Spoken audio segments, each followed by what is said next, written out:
वाराणसी पहुंचे उत्तर प्रदेश सरकार में पूर्व मंत्री स्वामी प्रसाद मौर्य ने भारतीय जनता पार्टी पर जमकर हमला बोला। मीडिया से बातचीत के दौरान उन्होंने कहा कि देश जल रहा, प्रदेश जल रहा है। आलम यह है कि बेरोजगारी, महंगाई चरम पर है, किसान परेशान है, युवा बेरोजगार है, किसानों को खाद के नाम पर लाठी मिल रही है, हर 400-500 मीटर पर शराब की दुकान खुल रही है, गुंडे माफिया बेखौफ कानून की धज्जियां उड़ा रहे हैं, जंगल राज हो गया है, धार्मिक उन्माद फैलाकर कई मदरसे तोड़े जा रहे हैं।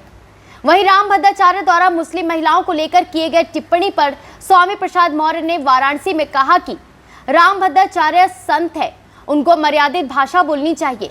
अगर मुस्लिम महिलाएं 25 बच्चे पैदा करती हैं तो अन्य धर्म की महिलाओं को बच्चा पैदा करने से किसने रोका? रामभद्राचार्य मुझे उदाहरण देकर नाम बताए तभी मैं बात मानूंगा, नहीं तो वह दिवालिया मानसिकता के शिकार हो चुके हैं, पागलपन का शिकार हो चुके हैं। शुभकामना देता हूं कि जन्मदिन पर मेरा एक सुझाव भी है कि वह देश के प्रति जवाबदेह हो, अदानी अंबानी के हाथों में देश को गिरोही न रखें।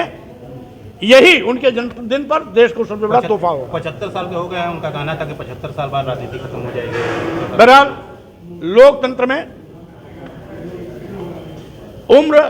लोकतंत्र में संविधान में उम्र पर कोई प्रतिबंध नहीं है। इसको भाजपा ने घोषित किया था, भाजपा ही तोड़ रही है, तो ये भाजपा को ही मुबारक हो। अपनी जनता पार्टी से का कोई लेने देना नहीं। आप जब मलाई भी खा रहे हैं तो झटका किस बात का? ये सरकार पर दबाव बना रहे हैं और माल मलाई लेने के चक्कर में है, इसका और दूसरा अर्थ नहीं होता। 27 में अपनी जनता पार्टी उत्तर प्रदेश से सरकार बनाने की तैयारी में लगी हुई है। भाजपा को बाहर का रास्ता दिखाएंगे, अपनी जनता पार्टी के नेतृत्व में लोक मोर्चा की सरकार बनेगी। ठीक है।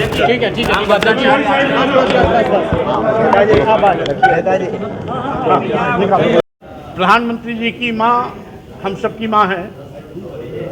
माँ होती है, मानी प्रधानमंत्री की माँ हो, हरवाहे चरवाहे की माँ हो या रिक्शे वाले की माँ हो, हम सभी माताओं का सम्मान करते हैं।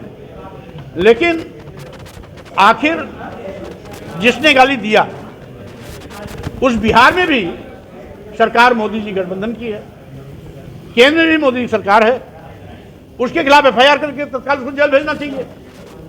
और गाली देने वाले की जो फोटो आई है, उसकी फोटो माननीय मुख्यमंत्री नीतीश जी के साथ कई बार वायरल हुई है। तो ऐसा तो प्रतीत होता है भारतीय जनता पार्टी ने गाली दिला करके साजिश के तहत इस पर राजनीति करने की कोशिश की है, जिसकी मैं घोर निंदा करता हूं।